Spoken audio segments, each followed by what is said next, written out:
Սիրելի կանայք, ինչպես եւ առավոտյան սկզբում մեր հաղորդման խոստացել էի, որ շատ հետաքրքիր թեմայի ենք անդրադառնալու։ Գելլափի հետազոտության արդյունքում պարզվել է, որ կանանց 17%-ը անձնական եւ ընտանեկան հարցերը լուծում է աշխատանքի հաշվին։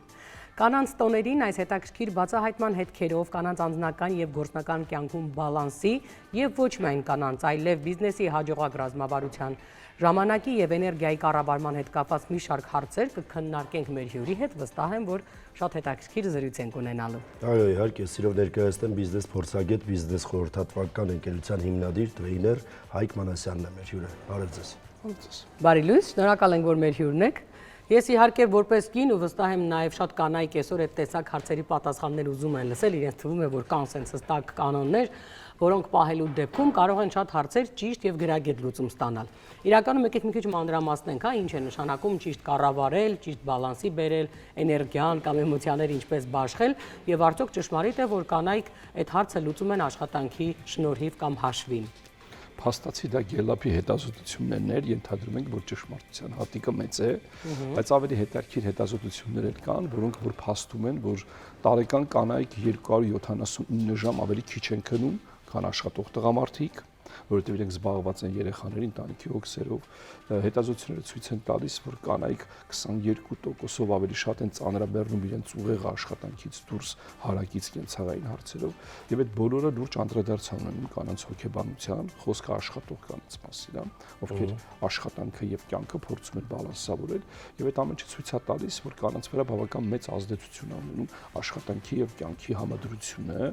եւ քանի որ բոլորս հասկանում ենք, որ կյանքի վերջին հաշվով իմաստը դա ներդաշնակ եւ երջանիկ ապրելն է, այս մասով կանայք այդքան էլ լավ վիճակում չեն, փաստացի ներդաշնակության առումով բղումներ են դեռ ցույց տալիս։ Դե ձեր պատճառով ինչքան բան ենք ստիպված հաղթահարել, երեխաներ, դաստիարակություն, աշխատանքի պատճառով։ Բայց իրականում են կանայք էլ ովքեր այսպես ասած չեն ռեալիզանում իրենց մասնագիտության մեջ, եթե ունեն հատկապես եւ ունենում են գուցե կամ ժամանակի պակաս կամ արգելք չաշխատելու, այս տեղել ուրիշ հոգեբանական խնդիրներ առաջացնում։ Ինչ անեն այս խեղճ կանայք։ Այդ երկրորդ ուղղության ստրեսը ավելի խորն է, դա կոչվում է կանանց պատնեշային ստրես, այսինքն իրենց համար պատնեշ է ստեղծվում մտնել կարիերայի մեջ, ինքնադրսևորվել, ինքնարեալիզացվել, եւ դա ավելի խոր հոգեբանական ազդեցություն է ունենում։ Վերջին հաշվով ժամանակակից աշխարհում մանավանդ տեխնոլոգիաները այնքան արագ են զարգանում, որ դու արդեն չես կարող չմտնել կյանքի զարգացման տեմպի մեջ, ճիշտ է բալանսը հասկանալն է։ Բալանսը հասկանալու մի քանի մեթոդ կա, օրինակ ճապոնացիները ունեն հայտնի Իկիգայի մեթոդը, որը որ ասում է, որ դու պետք է գտնես կյանքի քո նպատակը, կյանքի քո իմաստը, այդ իմաստի փնտրտուքի եւ այդ իմաստի ռեալիզացիայի նպատակի համար անես ամեն ինչ, այդ թվում կարող է այդ իմաստը լինի աշխատանքը եւ կարիերան, եթե դու որոշել ես, որ այդ ուղղությամբ գնաս։ Տարբեր մոտեցումներ կան, տարբեր արևմտյան եւ արևելյան մտածողությունները տվել են մարդու երջանկության տարբեր ուղղություններ, վերջին հաշվով չվարվելու կամ անգլերեն ասած burn-out չլինելու, դա ավելի տարածված տերմին է, burn-out չլինելու համար շատ կարևոր է հասկանալ այդ ամեն ինչի առաքելությունը իմաստը, այսինքն կինը եթե որոշում է իր ամբողջ կյանքը նվիրի ընտանիքին, երեխաներին եւ ընտանեկան օջախին, ինքը դրա մեջ պետք է երջանկություն տեսնի։ Եթե ինքը չի տեսնում, ինքը մղվում է դեպի դուրս եւ հակառակը եթե կինը նվիրում է աշխատանքին, միայն կարիերային, այդտեղ պետք է լիարժեք երջանկություն տեսնի, բայց փաստը բերում է նրան, որ որևէ տեղ լիարժեք երջանկություն չկա։ Դա բալանսի մեջ է հնարավոր։ Եթե ամուսնանում ես, երեխա ունես, հետեւաբար քո նպատակը նաեւ առողջ դաստիարակված երեխաներն են, լավ հարաբերություններ ամուսնու հետ, դրա հետ մեկտեղ իհարկե ունենալ նաեւ զգալը եւ Այսինքն երկուսը մեկտեղ էլ հնարավոր չէ, կամ պիտի նա ընտրի կինը կամ նա։ Շատ լավ հարց տվեցիք։ Իրականում դա միֆ է, որ հնարավոր է մեկտեղել։ Որովհետեւ եթե դու կարիերայում ուզում ես մեծ հաջողության հասնես, դու դա պետք է անես քո ժամանակի, էներգիայի, ձեր ասած պետք է կենտրոնանաս դու դրա վրա։ Այո, ուղեղի կենտրոնացումը պետք է լինի աշխատանքի վրա, եթե մեծ հաջողություններ ես ուզում գրանցես, միջակայություն չլինես։ Ուղեղը, քո մտքերը, քո ամբողջ հոգեբանական ֆոկուսը, էներգիան, աշխատա ամեն ինչ պիտի կենտրոնանա այդ գործի մեջ հաջողության հասնելու համար, մանավանդ մրցակցության հիմիկվա ժամանակաշրջանում։ Եվ դա միֆ է, որ հնարավոր է երկու ոլորտում էլ լիարժեք ռեալիզացվել եւ միևնույն ժամանակ լինել տանը լիարժեք կին, մայր եւ չգիտեմ քույր, դուստր, այդ ամբողջը լիարժեք անել եւ աշխատավայրում լինել եւ ղեկավար եւ չգիտեմ գոլեգա եւ ընկեր, դա իրականում միֆ է։ Այդ միֆը ապացուցել են եւ հոգեբանները եւ ուրեմն կենսաբանները, որ կնոջ մոտ շատ տարբեր փոփոխություններ է տեղի ունենում կարիերայի զարգացման փուլերում, աշխատանքի ընթացքում եւ ընտանեկան հորմոնների փոփոխություններն էլ է իրականացնում, միտեղ էնդորֆինի հորմոն է ստանում, միտեղ կորտիզոլ, այսինքն ստրեսը այդ ամեն ինչ առաջացնում է կորտիզոլ, երջանկություն, ներդաշնակություն, ուրիշ բան։ Եվ այդ միֆը այս վերջի ժամանակներս հոգեբանները արդեն բացահայտել են, որ դա հնարավոր չի եւ օգնում են մարդկանց հետեւյալ ձևով. գտեք ձեր կյանքի իմաստը, գնացեք այն ուղղությամբ, ինչը ձեզ ամենաշատն է երջանկություն պարգևում։ Բայց երբեք մենք կանանց մասին ենք խոսում։ Թարապես Ընդհանրապես ես թվում է Դե հիմա տղամարդը ինչ անի, ընտանիք չկազմի միայն աշխատի։ Դե տեսեք ինչ հետաքրքիր ուղղություն է գնում այսօր Եվրոպայում։ Ընտրում են սկզբից ընտանիքը, արագ երեխաներ ունենան, մեծացնեն, ինչ-որ կետի հասցնեն, հետո կարիերա անեն։ Հիմա դա ավելի հաջողված մոդել է, քան վաղ տարիքից մտնել կարիերայի մեջ ընտանիք չկազմել, որովհետև ինչքան ընտանիք կազմելու ժամանակը հեռանում է, այնքան շանսերը եւ հետաքրքրությունը բնականաբար մարդկանց մոտ փոքրանում է։ Հիմա Եվրոպայում ավելի շատ կանայք որոշում են արագ ամուսնանան, ընտանիք կազմեն, երեխաներ ունենան, հետո զբաղվել իրենց կարիերայով, շատ մեծ տենդենս է գնում դրա վրա։ Այդ երկուսն էլ պետք է, բայց միառժամանակ բալանսի բերել շատ դժվար է, դրա համար եմ ասում։ Դա գրեթե միֆ է, որ կասի, որ այս երկու ոլորտում էլ գերերջանիկ եմ, ամեն ինչ լավ է, միգուցե ինքը երջանիկ է, բայց արդյոք իր շրջապատը երջանիկ է, արդյոք իրանք ստանում են բավարար են ամեն ինչը, ինչ որ պիտի ստանային։ Հայրը, մայրը, ընկերը, չգիտեմ, ամուսինը, եղբայրը, այդ ուշադրությունը արդյոք ստանում են, չեն ստանա։ Դե բայց այդ ամբողջ պատասխանատվությունը ուղղակի մի անձի շուրջ է, այսպես ասած, փաթաթել, որովհետև այդ նույն հաջողությամբ կինը կամ տղամարդը ձեռքում կարող է մտածել, լավ, իմ հայրը, մայրը կամ այն մյուսը այդքան էլ երջանիկ չի, բայց ես իրենցով երջանիկ եմ։ Դու իրենք մտածեն։ Այո, այո։ Այսինքն սա մի հոգու անձի, այո, երկկողմանի է, անհանգստություն չի։ Այո, շատ բարդ է, դրա համար վերջին հաշվով նորից հոգեբանները խորհուրդ են տալիս գտեք ձեր կյանքի նպատակը, առաքելությունը ու աշխատեք այդ ուղղությամբ։ Ու տանում է ուրեմն դա է ճիշտը։ Տանում է ձեզ կարիերա, ուրեմն դա է ճիշտը։ Բոլորը կտեսնեն, որ դուք ինչ բարձունքներ եք հասել, իրանք դրանով կերջանկանան, եթե դա ձեր առաքելությունն է։ Եթե դուք դա անում եք ինչ-որ բանից ստիպված,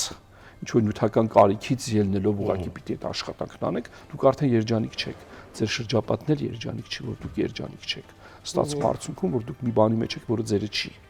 Եթե դուք գտնեք ձեր կյանքի իմաստը, ուզում լինի ընտանիք, ուզում լինի աշխատանքը, հաստատ ամենտեղ էլ դուք կլինեք ավելի մեծ էներգիայով, էներգիայի պակաս չեք ունենա, ժամանակը շատ ավելի սիրով ու արդյունավետությամբ կծախսեք եւ շրջապատը դա կզգա, դուք իրանց էլ էներգիա կտաք։ Հնարավոր չէ։ Հետո բայց ըստ երկրորդ հարցն էլ կա, դա մենք եկեք մի անձի շուրջ բան չանենք, որովհետեւ եթե ընտանիքի անդամներն են այդպես մտածում, այսինքն յուրաքանչյուր ոք այդպես է մտածում, արդեն իրենք էլ իրենց ներդաշնակությունն են գտնում եւ իրենք հասկանում են իրենց որդուն, իրենց որդին հասկանում է ծնողին, կինը տղամարդուն է հասկանում, տղամարդը, չգիտեմ, զավակին է հասկանում, այսինքն ինքը ցեպ է, որը որ եթե մտածողությունը այսպես է լինում, բոլորը բոլորին հասկանում են եւ ընդունում են եւ մի տեսակ ներդաշնակություն է լինում։ Այո, ներդաշնակությունը հենց այդ ժամանակ է գալիս, որ դու հասկանում ես քո կողքին է, ինքը նույնպես հասկանում է կյանքի ճիշտ իմաստը, քո պես է մտածում։ Իհարկե։ Եթե ընտանիք ես կազմել, կողակիցը հաստատ պիտի քո պես մտածի կամ դուք միասին նույն կերպ պիտի մտածեք։ Եթե ինքն էլ է հասկանում, որ այո, ամեն մեկս կյանքը մի անգամ է տրված, մենք պիտի ռեալիզացվենք, մենք ուզում ենք կյանքում հասնենք մեր նպատակներին, արդյունքներին, մեկը մյուսին չպիտի խանգարի։ Շատ կարևոր բան է։ Երջանկությունը հենց այդտեղ է, որ մյուս կողմը շատ լավ հասկանում է, թե ինչով կարա քեզ օգնի եւ ինչով չվնասի, չխանգարի։ Դրա համար եմ ասում, հոգեբանները այսօր խորհուրդ են տալիս, որ գտեք ձեր առաքելությունը, ձեր կյանքի իմաստը ու աշխատեք այդ ուղղությամբ։ Ու ես իմ կյանքից ասեմ, ես հիմա դրա մեջ եմ, ես իմ կյանքի իմաստը գտել եմ, այդ ուղղությամբ եմ աշխատում։ Իմ համար բռնաուտ հասկացողություն չկա, որովհետեւ ես դրա մեջ շատ մեծ ոգևորություն, էներգիա, իմաստ, միտք, միսիա եմ դրել եւ ես չեմ մտածում, որ ես իրիկունը 12-ին եմ տուն գնում, դա իմ համար հոգնեցուցիչ է։ Ես հաճույքով եմ դա անում եւ ընտանիքն էլ է դա շատ լավ հասկանում եւ որևէ հակասություն կամ որևէ կոնֆլիկտ չի առաջանում, բայց երբ որ դու դա անում ես ստիպված կամ անում ես ինչ-որ մեկին ինչ-որ բան ապացուցելու կամ չփնփնթալով, ունքերդ գիտած, անտրամադիր, քոնը չի էլի։ Մի հատ անգլերեն լավ բառ կա, authentic, բնական պիտի լինի այդ քո քայլերը, դա պիտի լինի քոնը, դու պիտի իմանաս, որ դրանով ապրում ես։ Հիմա դուք այստեղ վարում եք առավոտյան հաղորդումը, դուք դա սիրելով որ անում եք, լրիվ ուրիշ էֆեկտ է, չէ՞, որ ստիպված կայք անեք, այնքան որ պետք է աշխատավարձ։ Գիտեք, շատ հետաքրքիր հարցեր են մոտս կուտակվում։ Հիմա սկսենք հետեւյալից։ Եթե կհիշեք այդ ֆիլմը, իսկ ես այդ ֆիլմերին բավական լուրջ եմ նայում, օրինակ Служебный роман։ Վստահ եմ գիտեք։ Կինով ղեկավար է, այն էլ այն ժամանակների համար եւ հանկարծ հայտնվում է իր կյանքում տղամարդ, եւ ինքը ճիշտ հակառակը ամբողջ շրջապատի համար դառնում է շատ ավելի համակրելի, շատ ավելի հետաքրքիր ղեկավար, բոլորը սկսում են իր շուրջ հավաքվել, իսկ մինչ այդ երբ չկար այդ տղամարդը, երբ բացակայում էր, այսպես ասած, այդ ընտանիքի գործոնը, ինքը տենց տխուր ունքերը կիտած գալիս էր գործի, գնում էր տուն։ Եթե համարենք, որ սա կարիերա անող կինն է, հետաքրքիր է, հիմա փաստորեն եկավ այդ կարիերա ստեղծող կնոջ կողքին տղամարդ եւ ինքը դարձավ էլ ավելի լուսավոր, էլ ավելի հետաքրքրվող իր աշխատակիցների կյանքով եւ աշխատակիցները զարմանքով էին բացահայտում, որ այս մարդը փաստորեն կարող է լինել այսքան գեղեցիկ, այսքան կանանց հետ հետաքրքիր զրույցներ ունենալ, որտեղ վստահ եմ նաեւ ինտելեկտուալ էր։ Հիմա այս դեպքում ստացվում է, որ ճիշտ հակառակը, եթե կամ մեկը լիներ, կամ մյուսը, հիմա մյուսի արկայության հարցն էլ կտամ, դառնում է կիսատված մարդ, որովհետև հիմա եթե հետ գանք են մոդելին, որտեղ կինը չի աշխատում, տանն է, նվիրված իր ընտանիքին եւ այլն եւ այլն։ Այս մոդելի կանայք եւ ֆիլմերով եւ գրականությամբ փաստում են, որ երբ կինը չի հասցնում կրթել իրեն, որովհետև ինքը զբաղված է ընտանիքով, այն ժամանակ սովորելու հնարավորություն չուներ, ել չեմ ասում ռեալիզանալու, գալիս էր մի պահ, երբ ինքը հասկանում էր եւ այդ բունտը այդ ժամանակա բարձրացավ, գուցե ձևավորվեց, ֆեմինիզմը չասեմ, ինձ համար դա չընդունված իզմ է, բայց այսինքն ձևավորվեց այդ ժամանակ, որովհետև կանայք հետո հասկացան, որ երեխաները իրենց չեն ընդունում, այսինքն երեխաների մոտ ինքը առանձնապես հեղինակություն չունի, որովհետև քիչ բան է հասկանում կյանքից։ Ամուսինը, որը առանձնապես չի խոսի ու չի խորհրդակցի իր հետ, որովհետև ինքը դե տանն է ամբողջ օրը եւ քիչ բան է հասկանում այդ ամենից։ Հիմա այս երկու դեպքում էլ ստացվում է, որ այստեղ տուժում է հարգանքն ու հարաբերությունը,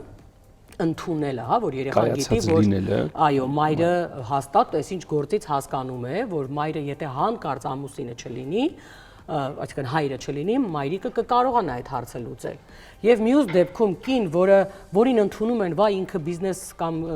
կարիերա ստեղծող կին է, գործ չունեք, մինչդեռ պարզվում է ընդամենը մի հատ շանս եւ պարզվում է այս կինը շատ ավելի սիրում է կենցաղ, շատ ավելի գնահատում է իր կողքի տղամարդուն եւ այլն։ Սրանք երկու տարբեր իրարամերժ իրականություն է։ Հիմա ո՞րն է այստեղ ճշմարիտը։ Դուք շատ ճիշտ նշեցիք, շատ հարցեր կուտակվել ձեր մեջ, դրա համար այդ հարցերը փորձեմ հերթով գնամ։ Նախ վերադառնանք ֆիլմին։ Եթե ուշադիր ենք եղել, ֆիլմի հերոսը իր կարիերայի գագաթին հասել էր առանց տղամարդու առկայության։ Այսինքն կարողացել էր հասնել դրան, որովհետև մյուս կողմը գոյություն չէր ունեցել իր կյանքում։ Եթե այդ մյուս կողմը գոյություն ունենար, ամենայն հավանականությամբ ինքը այդ բարձունքների գոնե սովետական ժամանակաշրջանում չէր հասնի։ Դա փաստում է, որ բալանս չկա, դա միֆ է։ Եթե ուզում ես հասնես այդ բարձունքների, այս մի կողմը տուժելու է։ Երկրորդը, երբ որ հայտնվեց տղամարդը, իր մոտ միանգամից այդ բարձունքը իջավ ներքև, ամբողջ ֆոկուսը շեղվեց մեկ այլ տեղ, այսինքն այդտեղ էլ ներդաշնակություն չեղավ։ Եղավ, որ ինքը ամբողջությամբ կենտրոնացավ արդեն ուրիշ մի հատվածի վրա, որ իր կյանքում բացակա էր եղել, ամենայն դեպս ըստ ֆիլմի։ Այսինքն էլի բալանսով հասնել վերև, երկու տեղում էլ լինել շատ լավ արդյունքների եւ պահանջվածության նույն մակարդակին, դա իրականության մեջ շատ բարդ է, դրա համար եմ ասում, գրեթե միֆ է։ Միֆ է այն առումով, որ պետք չի հավատալ դրան, որ դա 100% հնարավոր է։ Որոշների մոտ կարող է ստացվում, բայց միշտ ինչ-որ մի բան տուժում է։ Հիմա գանք կնոջ դերը կյանքում, կենցաղում, հասարակության մեջ։ Ես չեմ կարծում, որ կինը ժամանակակից է, եթե ինքը տիրապետում է օրինակի համար ինչ-որ գadget-ի կամ ինչ-որ ժամանակակից մի բանի։ Չէ, բացարձակ։ Այսինքն ինքը կարա չաշխատի մերին կալած հանրային իմաստով հասարակական որոշակի կամ բիզնես ոլորտում չլինի, բայց շատ ավելի զարգացած լինի, շատ ավելի իմաստուն, իր խոսքը շատ ավելի մեծ ազդեցություն ու արժեք ունենա, քան այդ տղամարդը, որ ասենք ինչ-որ փող աշխատի։ Դե Տոլստոյն ասում է իմաստուն կինն այլ բան է, ինտելեկտուալը այլ բան։ Լրիվ, այդ է ուզում ասել։ Ուրեմն իմ տատին դպրոցել երևի չէր ավարտել, 106 տարեկանում մահացավ, ինքը այնքան իմաստուն էր, որ շատ իմաստու մարդիկ իրան լսում են, իր խոսքերը շարժում են իր խորհուրդներով, խոսքերով։ Իմաստությունը դա մարդու ապրած կյանքից մեջից է գալիս։ Եվ մարդիկ սխալմամբ կարծում են, որ այսօր ժամանակակից ինչ-որ բաներին կարդում են, ինֆորմացիա են ստանում, իրանք ավելի իմաստուն են դառնում։ Ոչ, իրանք ավելի բթանում են, որտեղ ուղեղի կեղևը շատ ինֆորմացիա ստանալուց, նեոկորտեքս հասկացողություն կա ժամանակակից ուղեղը, շատ ինֆորմացիա ստանալուց ինքը դադարում է մտածել։ Այսինքն եթե դուք ինֆորմացիա եք ստանում, բոլորս էլ միշտ կարդում եք, չէ՞, այդ ընթացքում եք չեք մտածում, եք մենակ կլանում եք ինֆորմացիան։ Մեր ուղեղը սկսում է հետ սովորել մտածելուն, խորհելուն, վերլուծելուն, որովհետեւ պատրաստի մեզ տալիս են ինչ-որ ինֆորմացիա, մեր տեղն է մտածել են, մեր տեղն է վերլուծել են, մեր տեղն է վերջնական կարծիքը ասել են։ Մենք արդեն դառնում ենք ինֆորմացիայի զոհը, մենք սեփական մտածողություն չունենք։ Այնպես որ ինֆորմացված դարաշրջանում տղամարդը եւ կինը ավելի խելացի ու ավելի կայացած չեն դառնում։ Իրենք դառնում են մտածելու շնորհիվ, խորհելու շնորհիվ, վերլուծելու եւ ստեղծարարության շնորհիվ։ Ինչ շատ կանայք կան, որ իրենք տանը մնալով այնքան մեծ արժեքներ են ստեղծում։ Լավ երեխա են դաստիարակում։ Դա ամենամեծ արժեքն է։ Դա բարդ բան է։ Դա շատ բարդ բան է։ Կարևոր առաքելություն է, այո։ Առողջ հոգեպես, մտքով, ֆիզիկապես առողջ մարդ մեծացնելը երկրի համար դա ահռելի մեծ ներդրում է։ Դա ամենաթանկարժեք, ես կասեի արժեք չունեցող, այսինքն արժեքի բարձրարժեք բան է, որ մարդը կարողանա իր իմաստությամբ խելքով ճիշտ մարդ դաստիարակի։ Ներողություն, իսկ տղամարդկանց, եթե մենք խոսում ենք, սա այսպես ասած, Միայն կանանց չի վերաբերում, ինչպես ասացիք, արդեն նաև տղամարդկանց դերն էլ, հա, նույն հաջողությամբ կարող է այստեղ այնտեղ տուժել։ Բայց իրականում երբ կինը որոշում է, որ հենց դրանով պիտի զբաղվի, որտեղ իր համար դասյարակված երեխան դա, չգիտեմ, պատվի հարցել է անգամ։ Մեր հասարակության տղամարդը դա գնահատում է, այսօրվա տղամարդը։ Ինքը արժևորում է, թե ինչ է շրջապատում ես տեսնում եմ, որ նկատում են իմ ընկերների, իմ շրջապատի տղամարդիկ ում կանայք աշխատում են, ամիջևի ներդրում են ունենում, թեկուզ պարտադիր չգնան ինչ-որ միտեղ աշխատեն։ Ես ընկերներ ունեմ, որոնց կանանց հենց տանը իրանք ստեղծում են ինչ-որ բաներ, նախաձեռնություններ են անում, նոր բաներ են կարողանում ստեղծել։ Իմ շրջապատում տեսնում եմ, որ նկատում են, գնահատում են, իհարկե կինը միշտ ավելի է ուզում լինի գնահատված բնականաբար, բայց այդ ամեն ինչը շատ հասկացող տղամարդու մոտ շատ նկատելի է, ինքը տեսնում է, որ ինքը դրսի պատներ, կինն էլ ներսի պատներ, ու շատ ճիշտ խոսք է էլի, որ ասում են, որ կինը ներսի պատն է, այսինքն այդ ջերմությունը, այդ օջախը, այդ բանը ներսում կինն է, տղամարդը դուրսն է, ինքը դրսի հարցերն է լուծում, նկատում են տղամարդիկ, ով էլ չի նկատում, նշանակում է իրանք ներդաշնակության մեջ չեն, իրանք սխալ են, բայց այստեղ մի բան էլ եմ ուզում ասեմ, որ այդ բռնաուտը մենակ կանանց համար չի։ Գործարար տղամարդիկ էլ ունեն նմանատիպ լուրջ խնդիրներ։ Այսօր արդեն սիմպտոմներ է ի հայտ գալիս։ Առաջինը կոչվում է անկառավարելիության սիմպտոմ։ Միշտ գործարար տղամարդը կարծում է, որ իր գործը իր ձեռից փախնում է։ Կոնտրոլը փախավ, ինքը չի կարողանում, ֆինանսները պակասես, չգիտեմ, էսի։ Շատ լուրջ սթրես է տղամարդկանց համար, այդ իրանք բիզնեսի մեջ են։ Դա մի ուղղություն։ Երկրորդը տղամարդկանց մոտ առաջանում է իր կյանքի իմաստի ու իր այսօրվա արածի հետ մեծ կոնֆլիկտի զգացողություն։ Աշխատում, ստեղծում, բայց երջանիկ չի։ Ինքը չի հասկանում այդքանը, որ ստեղծեց այդ ինչի համար է։ Ինչի համար է ստեղծում։ Ինչի համար էլի, ասենք, այդ 3 հարգանի տունը սարքես, չգիտեմ, 4 հատ ավտոն առավ, մի հատ վիլան, այդ ինչ է էլի։ Վերջին հաշվով իրանք հասկանում են, որ այդ ամեն ինչ իրենց կյանքի իմաստը չէր։ Իրանք չեն ծնվել այդ ամեն ինչը անելու համար։ Այստեղ տղամարդիկ էլ մանավանդ բիզնեսի տղամարդիկ շատ լուրջ խնդիրներ ունեն։ Բիզնեսը ոտքի տակից գնում է, չգիտեմ, ֆինանսները անընդհատ տատանողականություն է ցույց տալի, այդ ամեն ինչն էլ իրենց բռնաուտն է, որտեղ իրանք ամբողջությամբ մտել են գործի մեջ։ Այստեղ մի հատ շատ լուրջ խնդիր կա, ես իմ ընկերների ու առհասարակ մոտիկների շրջանակում անդադ լսում եմ էսը, որ մենք պետքա լավ ապրենք, մի կյանք ենք ապրում, պետքա հարուստ լինենք, փող աշխատենք, մենք ինչ ուզենանք անենք, ու ինչ որ մի օր ես իմ ընկերներից մեկին հարցեցի, ասեցի դու վերջի անգամ երբ ես հանգստացել, դու ոչինչ բանի խնդիր չունես, դու անընդհատ մտածում ես գումար աշխատելու մասին, լավ ապրելու մասին, բայց դու սպիտակել ես արդեն, դու լավ չես ապրում։ Դու ծերացած ես, դու ներվի մեջ ես ապրում, գնա հանգստացի քո այս տարվա աշխատած գումարից ինչ-որ մի բան նվիրի քեզ, գնա ընտանիքիդ, գնա հանգստացի, դու անդադ ներվի մեջ ես լավ ապրել, դու լավ ապրել ասելով հասնելու ես 90 տարեկան։ Ինքը մտել է կռուգավառուտի մեջ։ Հա, ինքը անդադ ինչ-որ խառը թեմաների մեջ է։ Պետք է դուրս գալ, վերևից նայել, կյանքը մի հատ է տրվում։ Ես տենց եմ կարծում։ Մնացած կյանքերն տես չեմ պատկերացնում, հավատում եմ դեռևս։ Դե հիմա մենք ունենք ինչ որ ունենք, ես ենք տեսնում։ Դրախտը էստեղ է։ Այո, ճիշտ ապրենք, դրախտը էստեղ է։ Կյանքը մի հատ է։ Այդ կյանքից դու պետք է մաքսիմում էմոցիաներ, հիշողություններ եւ փորձառություն կուտակես։ Ամեն ինչից օգտվես։ Մի կարևոր սկզբունք կա։ Ինչ անում ես արա, քեզ չվնասես, մեկ է դիմացին չվնասես։ Եթե այդ երկուսը պահում ես, դու կյանքը ֆուլ ամբողջական պիտի ապրես։ Եթե քո կյանքի իմաստը դա չի, այլ ինչ-որ մի փոքր նեղ հատվածում ինչ-որ բան, ուրեմն դու կյանքը չես ապրում։ Ինչ-որ պահի գալու է, որ դու հասկանաս կյանքը կողքովդ անցավ, խելոք մարդիկ ասում են, չէ՞, եկա մեր մոտով կյանքը անցավ, մենք սկի չնկատեցինք, դառան 40, 50, 60 տարեկաներ արդեն Ումա պետք մի հատ հետարքի նկար կարես վերջերս Facebook-ում, Վենետիկում այդ նավակներով տարիքով 70-80 տարեկան ամուսիններ են գնացել են Վենետիկ շրջագայելու, այդ նավակով, այդ նավակի այդ վարողը սենց վարում է, իրանք քնել են նավակի մեջ, օգնած, պարկած են։ Այդ գեղեցկությունը իրանք չեն տեսնում։ Իրանք գնացել են Վենետիկ, բայց դա չեն տեսնում իրանք արդեն վերջ։ Իրանք անցել է իրենց էլ պետք չէր գնալը։ Իմաստը հոգն է պարկել են իրեն։ Ինքան հոգնած են, որ ինքան այդ գեղեցիկ միջավայրում արդեն կյանքի իրենց կողքով անցել է։ Դրա համար կյանքի իմաստը երջանիկ լինելն է, ոչ թե շատ փող աշխատելը, եթե երջանիկ ես, փող կաշխատես։ Շատ կարևոր բան կա,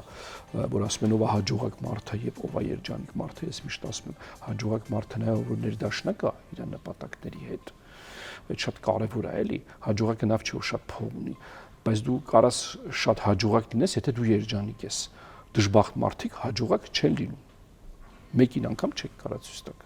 Դժբախտ մարդիկ հաջողակ չեն լինում։ Այսինքն հաջողակության համար նա դու պետք է երջանիկ լինես, ներդաշնակ լինես, որ հաջողությունները ընդառաջ գնա։ Դու քեզանից ճառագես, իրանցից էլ գա էլի, դա փոխադարձ է։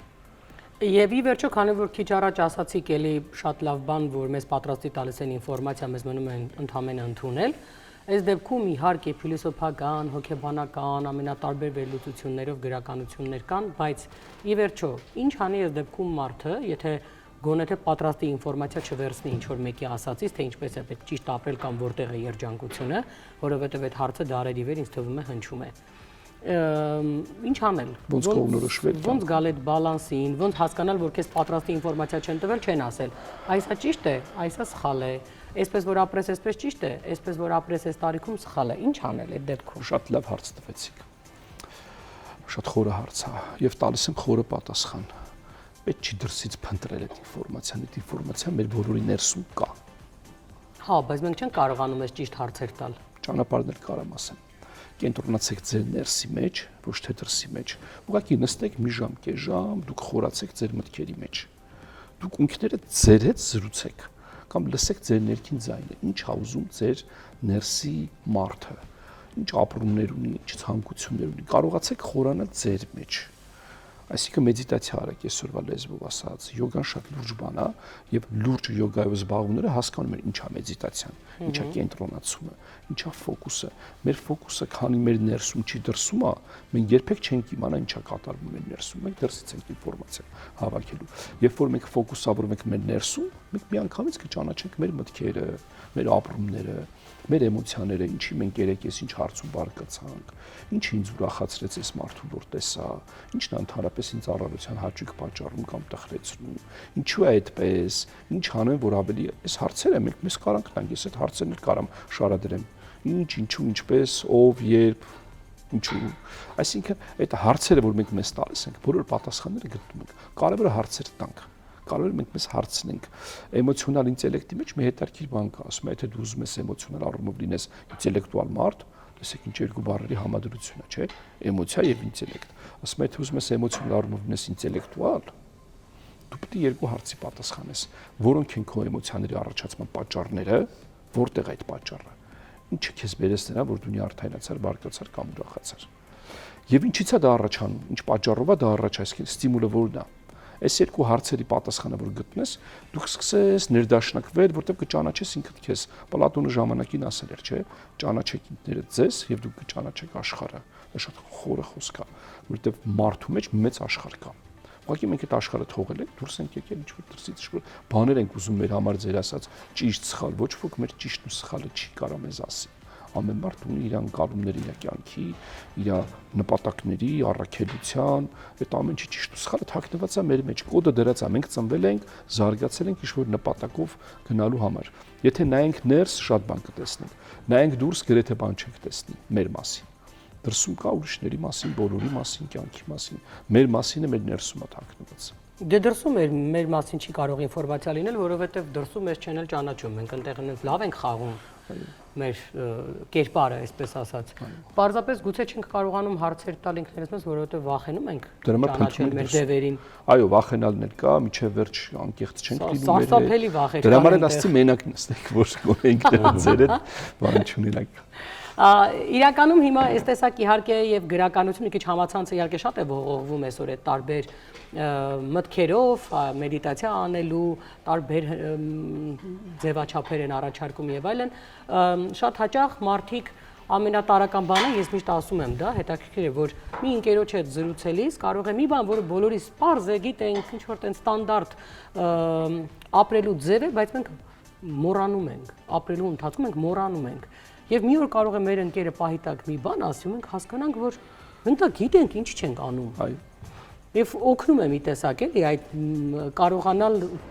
լսել եւ կարողանալ իրականում Սթափեցնում է նորից։ Հա, մեզնից հեռու չպահենք, էլի, որովհետեւ այն ամեն ինչը իսկապես մարդուն տալիս է կամ ստիպում է հնարավորություն մտածելու, շատ հաճախ մենք վախենում ենք դրանից եւ միանգամից ասում ենք, չէ, ես ինձ այդքան էլ պետք չի, թող հեռու գնա։ Մի տեսակ զգոն չենք ոնց որ դա այդ բացարձակ ճշմարտություն էր, էլի։ Օրինակ հայտնի խոսք է, չէ, ասում է, դու կյանքում որոշի հասկանաս, ուզում ես ճիշտ լինես, թե երջանիկ։ Բոլորս ասում ենք, չէ, դե մենք ուզում ենք երջանիկ լինենք, բայց ամեն պահի էդի մոռանում ենք, ինչ որ տարբեր իրավիճակներ ուզում ենք ճիշտ լինենք։ Ճիշտ լինենք, այո։ Որովհետև էլի մենք մեր ներսին չենք նայում, մենք դրսին ենք նայում, մենք ուզում ենք ճիշտ լինենք, որովհետև հանկարծ մյուսները ասեն ոնց այսինքն մեր ներսին չենք նորից նայում, որովհետև ներսը ուզում է երջանիկ լինես։ Ներսը չի ասում ճիշտ տեղի, այդ դուրսն է ասում ճիշտ երևա։ Փառասիրությունը, մնացած այդ մեղքերը, որ ասում են, դա պատահական չի։ Դուրսը քեզ ասում է դու եղի ճիշտ, դու եղի հզոր, դու եղի հաղթող, դու եղի, չգիտեմ, սենց, դու այդ ամեն ինչի նայելով քո ներքինը լրիվ քանդում ես։ Քանդում ես, այո։ Վերջում մի հատ սենց ավերակ է լինում, հետո որ գալիս ես քո ավերակների նայում ես, ասում ես, սիրուն բան ունեի ես այդտեղ, ես ինչ արեցի դրսին նայելով։ Դրա համար եմ ասում, դրա համար ասի շատ խորը բան եմ ասում։ Պետք է անընդհատ նայես քո ներսում բանալին կա։ Ու մի բանալի չի, շատ բանալիներ են, էմոցիաների առումով կա, մտքի առումով կա, քո մարդկանց հետ հարաբերությունների, ամեն ինչի առումով էլ բանալի ներսում է, առողջության առումով, ասենք մենք գնում ենք մի խնջույքի, ինչ դրված է, ինչ մեզ առաջարկում են, բանից ելնելով համտեսում ենք, չէ՞, բայց գիտենք լավը չի։ Ես էլ գիտեմ լավը չի, բայց մենք նույն բանը ես էլ եմ անում։ Բայց որ նայենք մեր ներսին, մեր օրգանիզմը մեզ հուշում է ինչն է լավ, ինչն է վատ։ Այսինքն պետք է ավելի շատ ներս նայենք, դրա համար ավելի շատ պետք է մեր մտքերի հետ աշխատենք։ Մենք ծնվել ենք, մեզ Աստված տվել է ամեն ինչ։ Ասել է գնա, քո հետ աշխատի, զարգացի, դարձի յուրահատուկ անհատ։ Իսկ անհատ բառը ի՞նչ է, գիտեք։ Անհատելի։ Մարդ, որին հատել երկու մասի բաժանել չի։ Այդ տեսակ մարդկանց հասարակությունը խժռում է որպես կանոն, որովհետև եւ դու գնում ես սկսում ես ինքդ քո վրա աշխատել, ճանաչել ինքդ քեզ ու սկսում ես ինչ որ արժեքների մասին խոսել, մեկ էլ մտնում է ինչ որ մեկը, որը կապ չունի առհասարակ այդ երևի ինֆորմացիայի հետ, ասում եմ, սրան նայի հլե, մտում ինքը եկել ասած խորտը տես ինչ որ բառա մտքեր կա, տենց գալիս լցվում ես իրականություն ու բոլորս համարում ենք, որ մենք այս աշխարհը, ես մի անգամ երիտասարդ 20 տարեկան տղայից լսեցի հետեւյալ ձևակերպումը, նոր էր վերադարձել բանակից եւ երբ ինչ որ խոսում էինք, որ դե հիմա պիտի պատասխանատվություն լինի եւ այլն, տարբեր բաներ փորձում ենք օգնել ընտանիքին, որ ինքը խելքը գլուխը հավաքի, ինչպես ասում են, ինքն ասած հետեւյալը. լավ էլի Անուշիկ ջան, ցա ջոգացա, ճշտացա, այնքան բան ենք տեսել բանակում, արդեն այսենց հերիք է, այս իր ձևակերպումը, ասում դե դու հասկանում ես, որ եթե 20 տարեկան պատանին արդեն ամեն ինչ ճշտել, հասկացել, իմաստավորվել է եւ համարում է, որ բանակում ինքը տեսել է արդեն ամեն ինչ, ինչ պետք էր աշխարհում տեսնել, հետեւաբար դու հասկանում ես, որ այնտեղ անելիք չունես, այսինքն մարդը չունի այլևս հարցեր, որտեղ ինքը սպառվել է։ Այո, չգիտեմ, գուցե մի օր այդ ճիշտն էլ դրսից է եկել, իրա ճիշտը չէ։ Բակի ճշտերը, որոնք փաթաթվում են մեր գլխին։ Իհարկե ձեզ հետ շատ հետաքրքիր է, եւ այս թեման վստահաբար անսպառ է, որովհետեւ հարցից հարցեր են ծնվում, քննարկումներ եւ հետաքրքիր է անընդհատ փորձեր խորանալ ու բացահայտել, բայց ինձ թվում է, ասում է դրա համար, որ ասում այլ տարբերակներ ու ձևեր կան, մենք ընդհանրապես կարող ենք եւս մեկ անգամ մարդկանց հուշելու, ես կանանց խոստացել եմ, որ հետաքրքիր է լինելու, վստահաբար շատ հետաքրքիր ստացվեց, բայց սա եւս մեկ անգամ տվեց հնարավորություն երևի մարդկանց մտածելու ձեր խոսքերից հետո հատկապես։ Շնորհակալ ենք, որ մեր հետ եք։ Շնորհակալ։